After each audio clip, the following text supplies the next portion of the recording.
Bueno, en esta segunda sección de la clase vamos a empezar por el principio de conservación de la energía mecánica. Entonces, sin más preámbulos, la energía mecánica las habíamos definido entonces como la suma de la energía cinética, la energía asociada al movimiento y la energía potencial, aquella que tiene la capacidad de generar una transformación, ¿no? Que está más bien albergada, está concentrada, está almacenada en alguna interacción y que pues puede precisamente generar este tipo de cambios en los sistemas. Bien, cuando están en el sistema únicamente actuando fuerzas conservativas, entonces podemos definir esa energía potencial, esa función U, ¿listo? Y por lo tanto, entonces van a existir transferencias de energía interna. Entonces vuelvo y reitero, con un ejemplo, si por ejemplo tenemos una fuerza como la gravedad que está interactuando entre un par de partículas, entre este par de objetos que están interactuando gravitacionalmente podemos definir una energía potencial y a medida que el sistema va evolucionando, pues va a haber una transferencia de energía dentro del sistema, pero no con el entorno, por lo cual entonces decimos que el sistema está aislado. Bien, esto significa entonces que no existen fuerzas externas que estén aportando o quitando cambios, quitando o aportando energía al sistema. Es decir, todas las transformaciones que puedan haber se llevan a cabo a nivel interno. Claramente la energía potencial puede aumentar, puede disminuir, lo mismo con la cinética, así como vimos en el ejercicio del resorte, listo, el análisis que hicimos energético del resorte, después de que la persona le proporcionaba algo de su energía para comprimir el resorte, justo en el momento en el cual era dejado en libertad, ahí en ese momento si se desprecia la fuerza, la resistencia con el aire, la fricción con la mesa, y bueno, haciéndolo lo más utópico posible, entonces encontramos que la energía allí se va a conservar, porque va a haber un cambio entre la energía cinética y potencial constantemente, pero la suma de las dos siempre va a mantenerse constante, que era lo que habíamos visto. Entonces, cuando tenemos una fuerza conservativa, esta fuerza lo que está haciendo es que a medida que el sistema evolucione por cualquier camino, por cualquier trayectoria, por cualquier situación que acontezca, va a estar cambiándose esa energía entre energía cinética y energía potencial. Entonces, de acuerdo al teorema del trabajo de energía cinética que habíamos visto, ¿sí? Aquí en este momento pues podemos entonces mirar que el cambio en la energía cinética es igual al trabajo, pero como la energía mecánica es igual a la suma de la energía cinética y la energía potencial, pues es lógico pensar que la energía potencial es igual a menos el trabajo, que al final así fue que lo definimos de todas formas. Entonces, teniendo eso en cuenta, encontramos que el cambio de la energía cinética debe ser igual a menos el cambio de la energía potencial. O lo que hablábamos ahorita es que la suma de estas dos cantidades pues debe dar cero, por lo cual la energía mecánica debe ser constante. Esto no va a cambiar. Entonces, para un par de instantes cualquiera, momento 1, momento 2, se tiene que la suma de sus energías, tanto cinética como potencial, en cualquier instante debe ser igual. Bien, no va a cambiar. Entonces, recordando los ejemplos que vimos del sistema gravitacional y el sistema elástico, tenemos entonces que no importa en cuál estado, en el 1, en el 2 o en el 3, 4, en el estado que ustedes quieran definir, si es un sistema aislado, entonces tenemos que la energía mecánica se va a conservar, porque solamente existen fuerzas conservativas. Entonces se va a generar una transferencia de energía interna y habrán cambios internos, pero la energía no sale del sistema. Bien, entonces la energía mecánica siempre se va a conservar para esos sistemas aislados. Miremos el ejemplo de un péndulo. Analicemos cómo va a generarse esta transferencia de energía interna, cómo está cambiando a medida que va oscilando y obviamente cómo de todas formas la energía mecánica, la suma de estas dos barras que vamos a analizar todo el tiempo, pues va a mantenerse constante. Entonces en un principio tenemos que el péndulo está en una posición diferente a la vertical, bien, tiene una pequeña amplitud y en ese punto tiene una velocidad igual a 0. Entonces como no tiene un movimiento, listo, con respecto al sistema de referencia donde estamos, entonces tenemos que la energía cinética de ese péndulo va a ser nula, pero su energía potencial va a ser la máxima posible. ¿Esta energía qué va a ser? Va a ser una energía potencial gravitacional, porque para que empiece a oscilar, para que empiece a tratar de caer, ¿sí?, acercarse a la Tierra, pues es porque hay una interacción con la Tierra. Entonces cuando empieza a avanzar el tiempo, lo que sucede es que el péndulo empieza claramente a acercarse a su punto más bajo, pero eso implica que la energía potencial máxima que tenía antes tiene que empezar a transformarla ahora en movimiento, tiene que invertir en una transformación para poder moverse. Y entonces vamos a tener que la energía cinética empieza a aumentar. Disminuye la potencial, aumenta la cinética. Hasta que llega el punto en el cual está en su mínima altura, o más bien en su punto más cercano a la Tierra, si se puede decir en cierta forma, más cercano al suelo, y entonces en ese punto podemos mirar que la energía potencial gravitacional va a ser la mínima posible.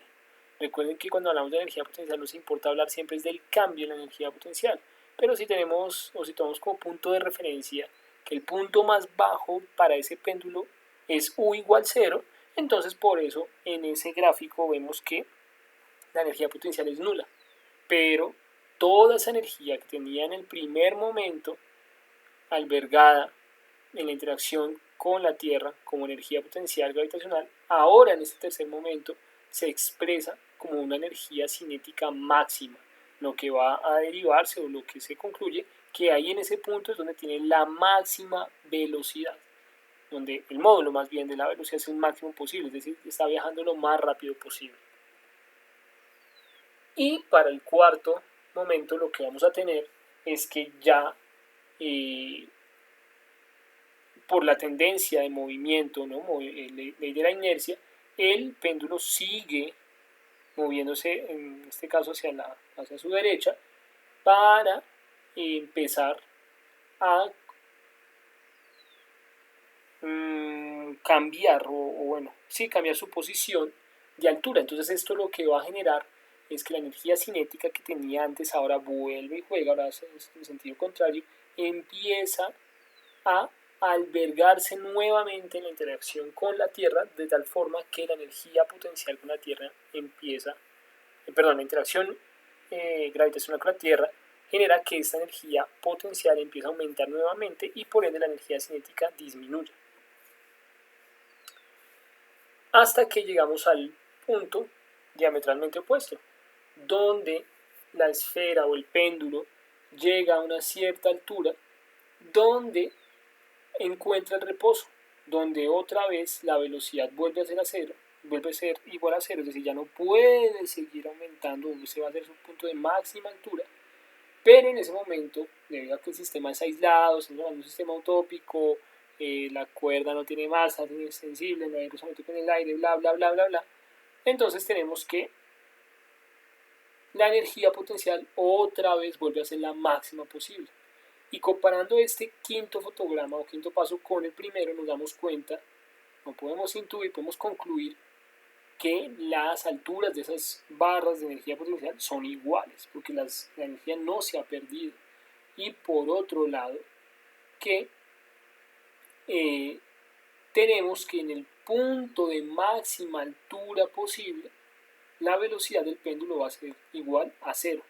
Y tanto para el primero como para el quinto, esa altura que alcanza es exactamente la misma. Listo, es un sistema simétrico.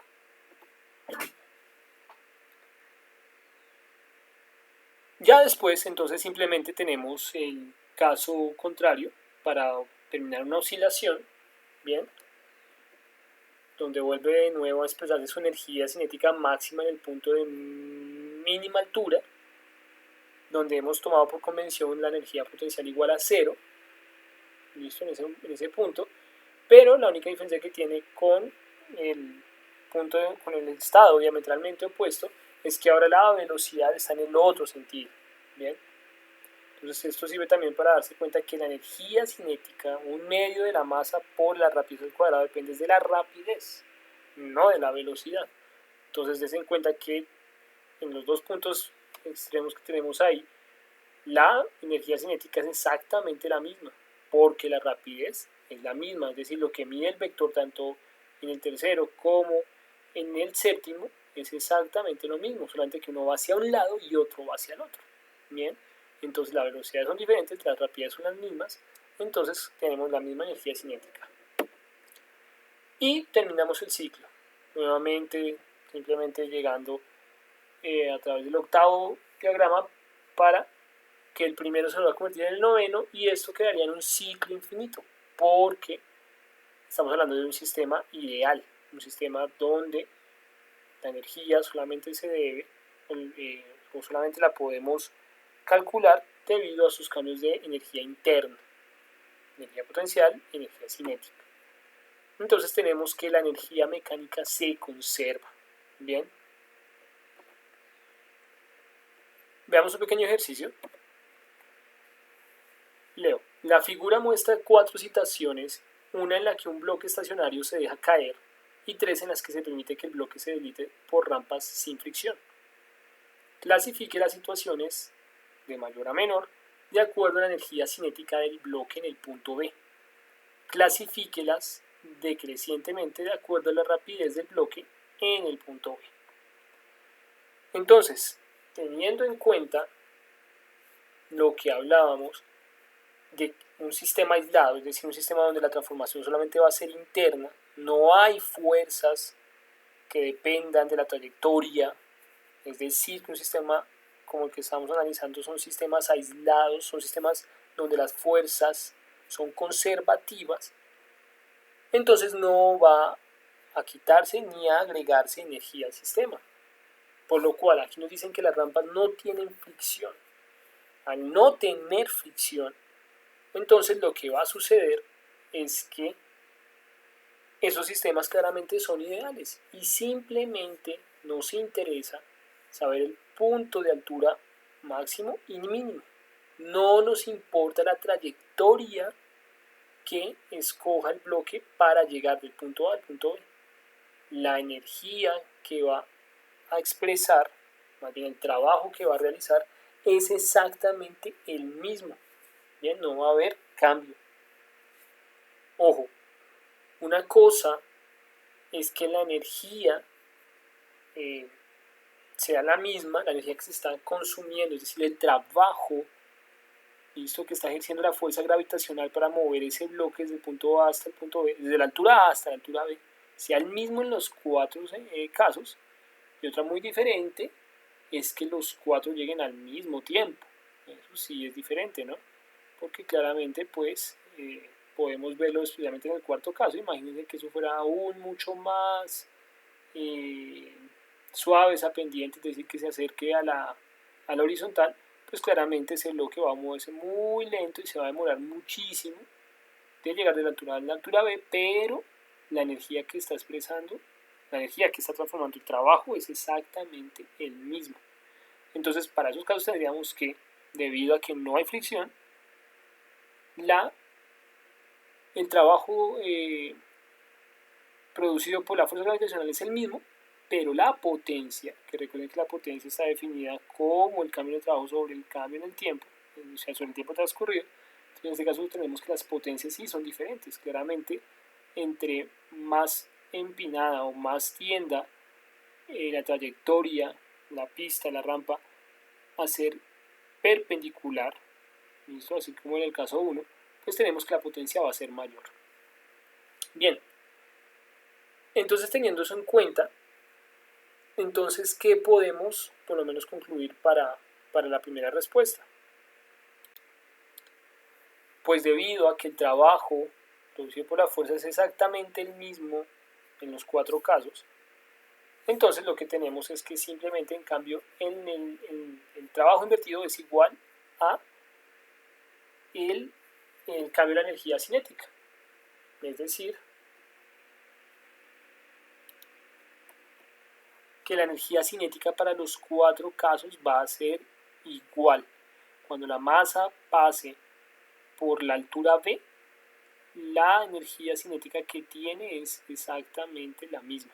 Vuelvo y reitero, eso no significa que los dos vayan a suceder al mismo tiempo. Si ustedes tienen esas 4 rampas, las masas son las mismas, son copias una de la otra, pues cuando arrojen eso, claramente, si no hay fricción y es ideal, bla, bla, bla, entonces tenemos que van a tener la misma rapidez en esa altura B, pero sí van a estar en momentos diferentes, claramente. Finalmente, cuando nos dicen que clasifiquemos la rapidez, pues lo que hablábamos, la energía cinética es proporcional al cuadrado de la rapidez, pues lo que implica que estas rapideces van a ser iguales para los 4 casos. Bien, ya hablamos de fuerzas conservativas un montón, ahora sí hablemos de las fuerzas que al final complican todo, y son las fuerzas no conservativas. Si habíamos dicho que las fuerzas conservativas y la gran facilidad de trabajar con ellas es que no dependen de la trayectoria, pues claramente las fuerzas no conservativas por deducción van a ser aquellas donde la trayectoria sí es fundamental. Entonces, por ejemplo, la mejor manera de poder expresar o idear esta fuerza no conservativa es la fuerza de fricción. No es lo mismo que nosotros movamos ese libro de física que está sobre esa mesa por el camino café, desde el punto A hasta el punto B, o por el camino azul desde el punto A hasta el punto B. ¿Por qué? Porque de acuerdo a nuestra experiencia, sabiendo cómo se comporta la fricción, que siempre va en contra de la tendencia de movimiento, entonces lo que vamos ahí a ver es que por el camino A, la interacción que el libro tiene con la mesa es mucho más grande, es mucho mayor. Y entonces es lógico pensar que por el camino A, digamos que la mesa es algo ruda, por decirlo de una forma, su superficie es áspera. Y entonces, cuando lo vamos por el camino A, pues nuestro libro va a tener unas pequeñas hendiduras en su superficie, va a estar raspado, como dice uno, vulgarmente. Pero si lo movemos por el lado B, digamos por la otra tapa, pero por el camino azul, pero ahora apoyado sobre la otra tapa, nos vamos a dar cuenta que sí, efectivamente sigue rayado, pero no está tan dañado como aquella parte de la portada que estuvo apoyada para ir por el camino café. Entonces, con esto que les quiero indicar que claramente hay una dependencia de la trayectoria para este tipo de fuerzas no conservativas, estas fuerzas que al final de cuentas pues podemos intuir que van a tener resultados diametralmente opuestos a las conservativas. Entonces, por ejemplo, si tenemos esta roca, una altura determinada que tiene una cierta energía potencial y cinética, es decir, está a una cierta altura con respecto al piso, pero ya tiene una energía cinética dada, es decir, en ese punto, ahí nos están mostrando, ya tiene una rapidez, no está en reposo. Entonces, ¿qué va a pasar? Que cuando golpee la superficie, el suelo, digamos, por nuestra experiencia sabemos que cuando algo cae lo escuchamos, ¿cierto? Si es una porcelana o bueno, algo que tal vez al momento de caerse se pueda ver transformado, como por ejemplo nuestros celulares que tantas veces se nos han caído y se nos ha roto el protector de la pantalla o se está muy de malas la pantalla misma, nos damos cuenta que claramente el costo que está tomando el celular a ser transformado, porque se está transformando ese sistema, es que tuvo que haberse invertido energía. Y entonces, ¿qué es lo que va a pasar? Que cuando existen fuerzas no conservativas, la energía mecánica ya no se va a conservar. ¿Listo? No se conserva porque esta energía potencial y cinética que tenemos al principio ahora va a ser parte de ella utilizada en efectos, por ejemplo, termodinámicos, aumentar la temperatura, en efectos acústicos, por ejemplo, el movimiento del medio, el aire en este caso, para que se produzcan las ondas sonoras y pues vamos a escucharlo, si hay radiación, es decir, no sé, bueno, ya alguna otra cosa que caiga que haga que el objeto explote, brille, lo que sea. O sea, ahí pueden haber muchos efectos, pero claramente lo que vemos es que estos fenómenos pues va a llevar a que se invierta parte de la energía inicial y por lo tanto la energía mecánica, que es la suma de la energía potencial y cinética, pues ya no se va a conservar porque en el siguiente estado se utilizó para transformar. Entonces esos otros términos los vamos a llamar pérdidas de energía mecánica. Entonces, para las fuerzas no conservativas tenemos que la suma de los cambios de energía cinética y potencial, a diferencia del anterior caso, ahora sí no va a ser igual a cero, porque los sistemas en general no son o no están sometidos a fuerzas solamente conservativas, sino que tienen muchas fuerzas no conservativas. Tenemos un ejemplo. Entonces nos dicen, imagine que está reacomodando sus muebles y desea mover 2.5 metros un sillón de 40 kilogramos en una habitación. Sin embargo, el camino rectilíneo está bloqueado por una mesa de centro que no desea mover.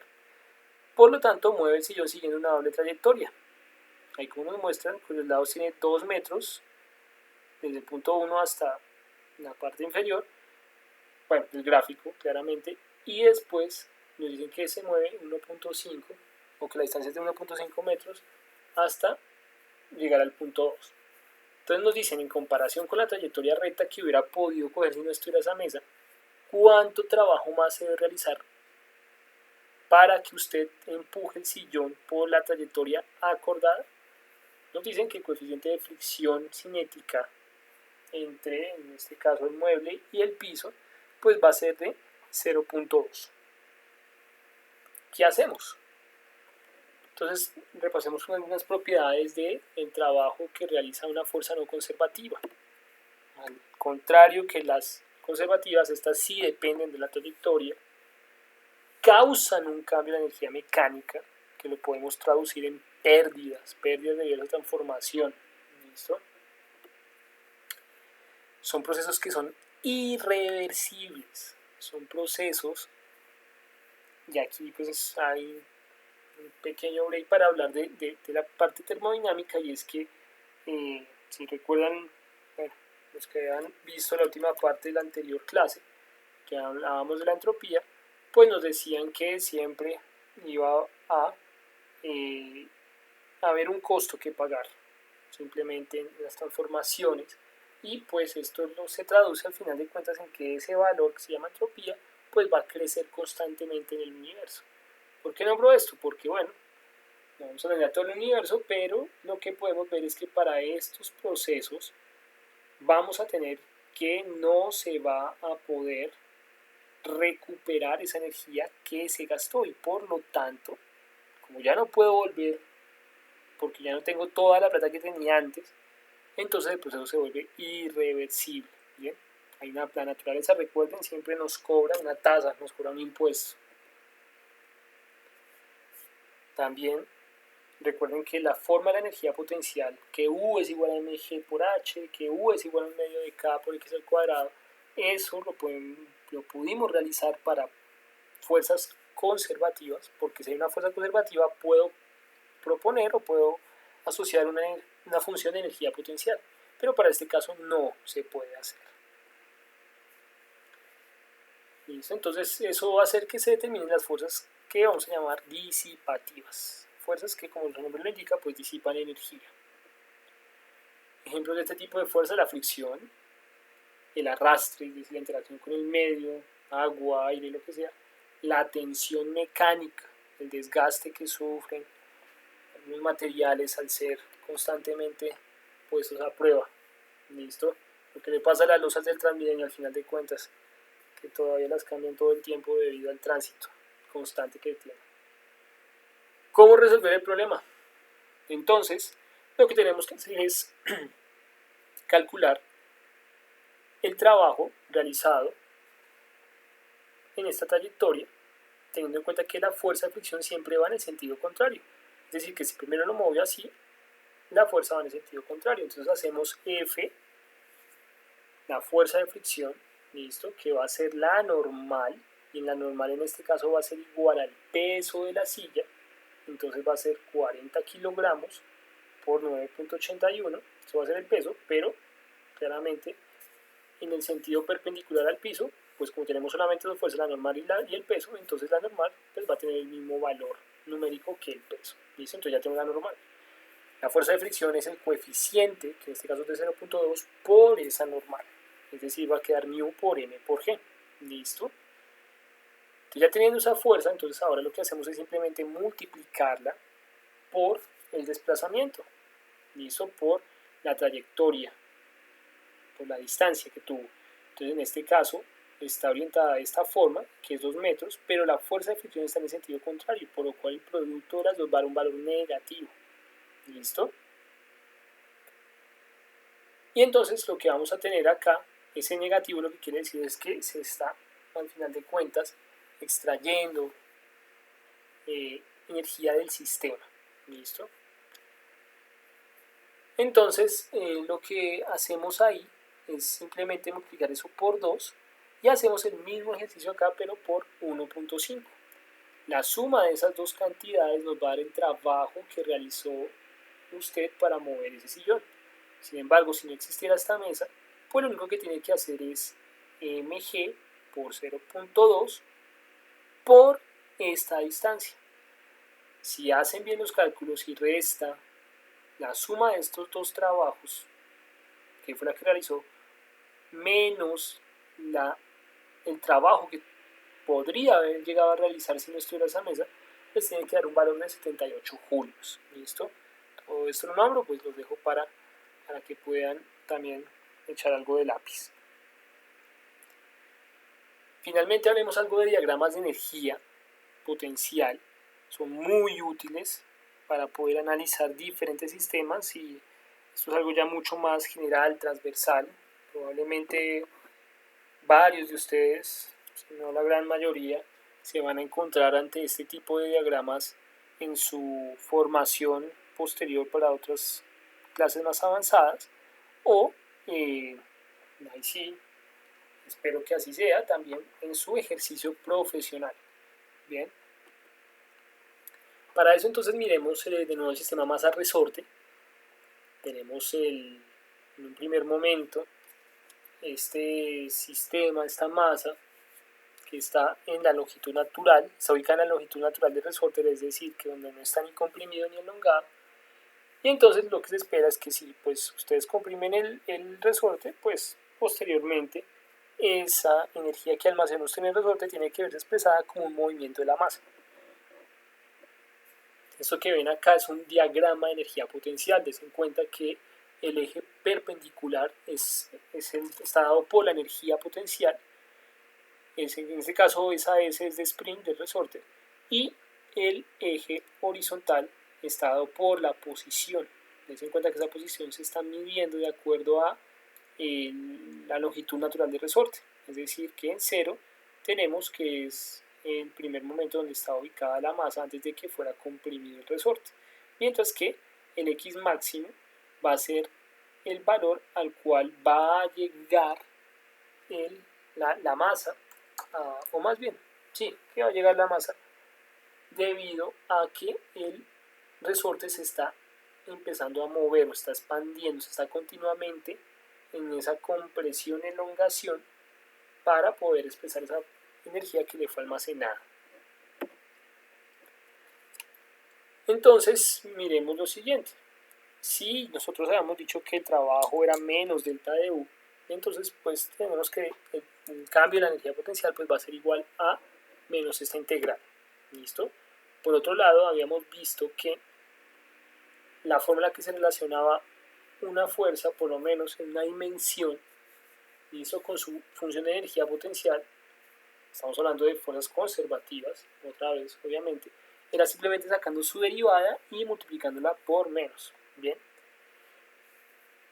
Debido a que son fuerzas conservativas, entonces la energía mecánica del sistema es igual a la suma de K más la suma de U. Es decir, que en este diagrama, si ustedes quieren saber cuál es la energía cinética, simplemente tienen que coger el valor de la energía mecánica máxima disponible que se le dio al sistema y restarle el valor que tiene la función U en ese punto. Es decir, que si yo voy aquí a toda la mitad, ¿Cuál es la función de energía cinética? ¿Cuál es su valor? Pues va a ser ella misma, va a ser este mismo valor. ¿Por qué? Porque en este punto el valor que tiene U es 0, es decir, que E menos 0 pues da E, es decir, que en este punto la energía cinética es la misma energía total. Pero, digamos por ejemplo, el caso totalmente contrario, donde la energía mecánica, la energía proporcionada al sistema, es igual a la energía potencial, por lo cual esto les va a dar 0, significa que es el caso contrario, donde la energía asociada al movimiento es nula, es decir, que en este punto no tenemos un punto, bueno, ya vamos a hablar, se llama retorno, tenemos un punto donde la velocidad se vuelve 0. ¿Listo? Les en cuenta de la simetría tanto cuando esté elongado el resorte como cuando esté comprimido. Entonces llamamos puntos de retorno aquellas coordenadas, aquellos puntos en el eje X, o más bien en la posición, donde la partícula cambia su tendencia de movimiento. Claramente aquí nos damos cuenta, listo, alrededor del origen, que hay un cambio en la tendencia de movimiento, porque entonces el resorte se está descomprimiendo, se descomprime hasta que ya está llegando a su estado natural, pero debido a toda esa tendencia que tiene, debido a esa energía que posee cinéticamente en este momento, que está expresando movimiento, pues lleva a que haya un cambio en la tendencia de movimiento. ¿Listo? Es decir, que hasta aquí se descomprimía, estaba comprimido y de acá para allá empieza a elongarse para después volver a generar el mismo proceso. El punto de retorno acá será el origen. Un punto de equilibrio, al contrario, va a ser un punto, listo, sobre el eje de coordenadas X, bueno, o de posición, en donde la partícula está sometida a una fuerza neta nula, es decir, en términos de cálculo, donde la derivada de la función es igual a 0.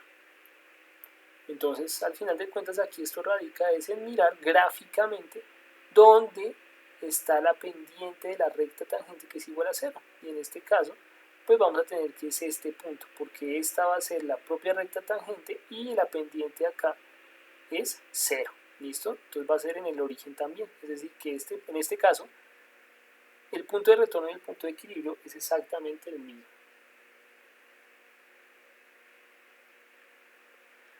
Entonces evaluemos un poco cómo son los gráficos. Tenemos que aquí para este diagrama de energía potencial en función de la posición, simplemente tiene un comportamiento de esta manera.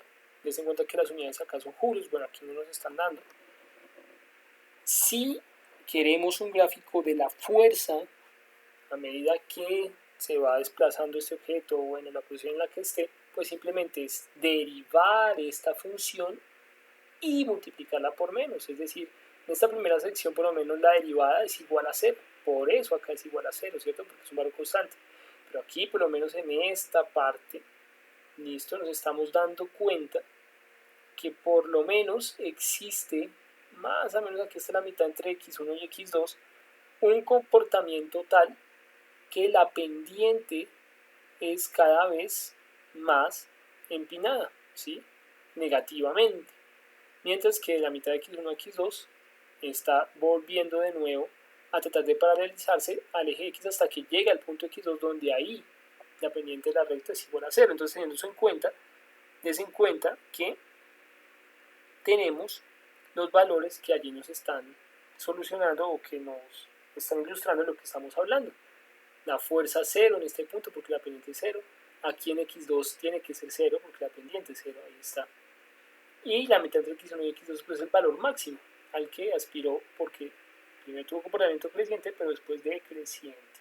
¿Listo? O más bien al revés. ¿Listo? Y así pueden hacer el análisis para el resto de la curva. No sin antes entender que esto tienen que multiplicarlo ¿por qué? Por 0, porque la fuerza es igual a menos de u sobre x. Bien, ok. Entonces si a este sistema, que ya está caracterizado su comportamiento por medio de la energía potencial, se le proporciona una energía mecánica determinada, lo que vamos a tener es que por lo menos en estos que son puntos de retorno, o perdón, que son puntos de o más que de puntos, donde tenemos que existe la máxima energía potencial posible debido a la energía proporcionada. Entonces, pues lo que vamos a tener es que en estos puntos es posible que después de que el sistema evolucione, pues como toda esta va a ser la energía posible, entonces alcanza a superar estas barreras de potencial para evolucionar posteriormente. ¿Listo?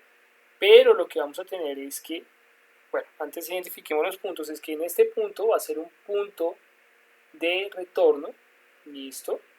Porque la partícula no puede ir más rápido, ya gastó toda su energía debido al tope que tenemos de energía que se le introdujo, que tiene el sistema. Bien, cuando esta energía potencial empieza a ser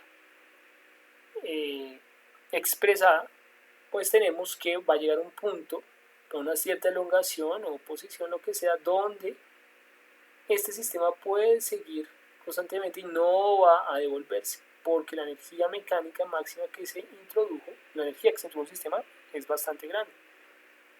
Pero si no es lo suficientemente grande, lo que vamos a tener son este tipo de comportamientos donde al final, en esos puntos de retorno, se tiene que como no se pagó lo suficiente, nuestro límite es esa línea morada y llegamos hasta ahí. Bien, ok, esto como para hablar un poco de cómo se leen los diagramas de energía potencial. Un pequeño ejercicio, entonces nos dicen, la siguiente figura muestra la función de energía potencial para un sistema en el que una partícula está en movimiento unidimensional. Clasifique las regiones A, B, C y CD de menor a mayor de acuerdo a la magnitud de la fuerza sobre la partícula. La segunda pregunta, ¿cuál es la dirección de la fuerza cuando la partícula está en la región AB? Bueno, ese ejercicio lo voy a dejar para que lo analicen, listo, y lo podemos mirar posteriormente en un quiz. Al fin y al cabo, aquí ya pues tienen las respuestas, pero puede ser una pregunta similar, ¿vale?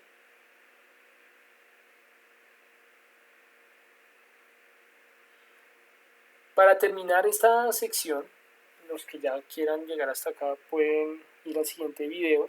Los que no, pues podemos hablar de un proceso interesante que está fuera del alcance del curso, que se llama histéresis. Esto, la histéresis, rápidamente representa una dependencia histórica del estado de un sistema, es decir, que el sistema, si se puede decir, tiene memoria, el sistema depende de estados previos.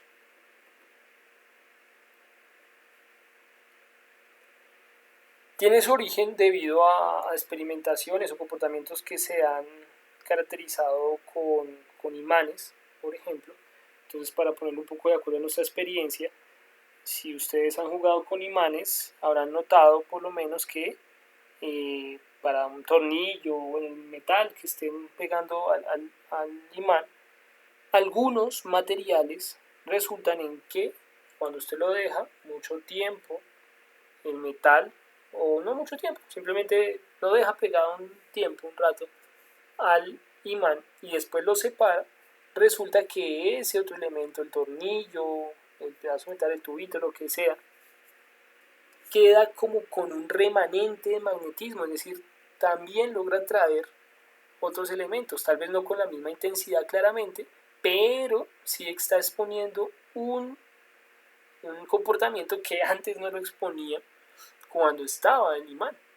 Entonces, que no lo exponía antes, perdón, antes de que estuviera pegado al imán. Entonces ahí lo que tenemos es que existe una dependencia con el hecho de que estuvo previamente junto al imán, estuvo pegado. Si no hubiera estado pegado al imán, nunca podría haber llegado a tener esa característica que tiene, aún así sea momentánea.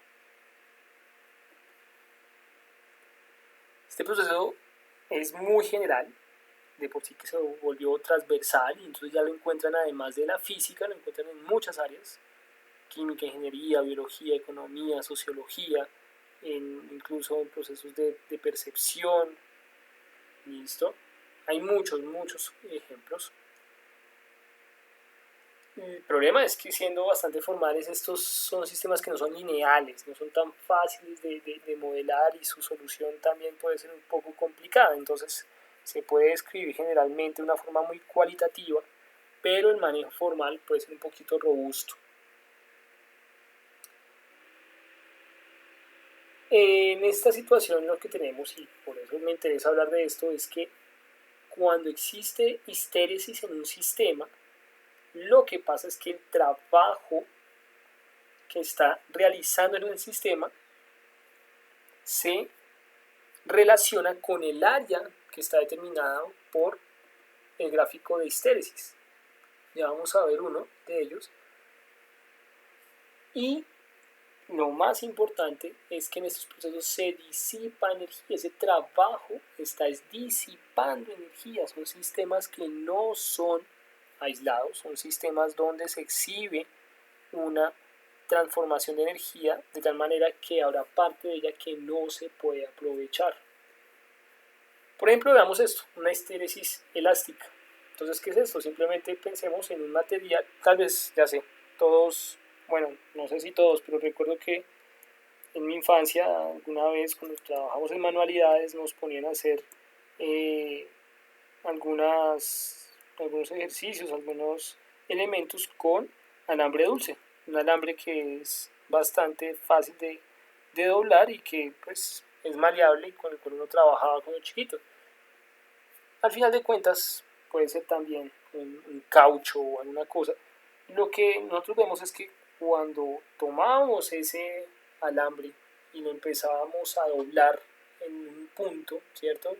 Con las manos, notábamos que en ese punto aumentaba mucho la temperatura, ¿cierto? Había un cambio, listo, de temperatura y llegaba al punto tal donde el elemento, el alambre, se rompía. ¿Por qué? Porque generábamos tanto estrés en el material internamente que su estructura interna se empezaba a destruir, pero eso implicaba que iba a haber un cambio en la energía interna, es decir, un aumento en la temperatura, que es lo que se evidenciaba. Entonces esta gráfica que ven acá es lo que está pasando cuando trabajan con ese alambre dulce o cuando tienen un caucho con el que ustedes molestan hasta el punto donde ya llega un momento donde cede y se rompe. ¿Por qué cede y se rompe? Precisamente por los procesos de histéresis. Porque el trabajo que se está realizando en ese sistema implica que va a haber una energía que se va a disipar. Y como se va a disipar, entonces se puede disipar, además de calor y todo eso, también en la transformación del elemento, del objeto. Por ejemplo, romper el caucho, romper el alambre.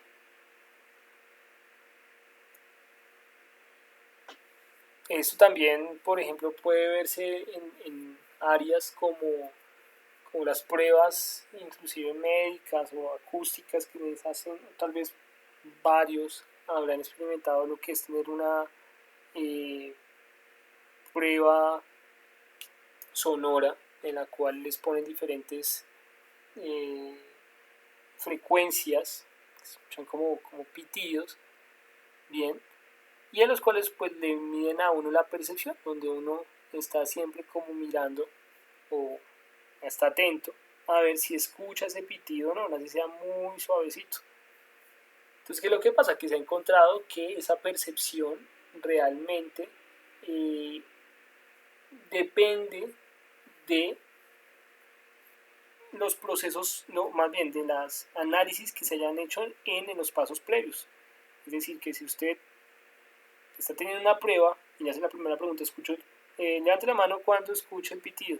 Entonces usted se queda pensando, se queda ahí percibiendo hasta que escucha, levanta la mano y para la siguiente usted ya va a cambiar su percepción de tal manera que va a tener un comportamiento de histéresis. Podemos encontrar muchos ejemplos más, por ejemplo una histéresis en una transición de fase también, que es cuando cambia un elemento de sólido a gaseoso, gaseoso a líquido, etcétera, etcétera, etcétera. Entonces también te encontramos este tipo de procesos. por lo cual empezó todo esto, era por la histérisis magnética, bien, donde les ilustraba lo que les comentaba del metal que se pegaba al imán. También en economía, por ejemplo, cuando hay factores que hacen que aumente el desempleo y cuando ese factor se quita, de todas formas el desempleo sigue aumentando. Entonces es lo mismo, usted tiene el imán, le pega el tornillo, después de un tiempo usted quita el imán, pero el tornillo sigue exhibiendo, por lo menos por un tiempo, ese magnetismo. Entonces podemos hacer la analogía, aquí lo que usted tiene es que existe una o varias causas, pero simplemente pensemos en lo más ideal posible, tiene una causa que está generando esa tasa de desempleo tan grande, usted quita esa variable, la logra controlar y sin embargo posteriormente sigue viendo ese aumento en la tasa de desempleo. ¿Por qué? Porque digamos que hay una respuesta tardía del sistema. Bien, eso es lo que es la histéresis.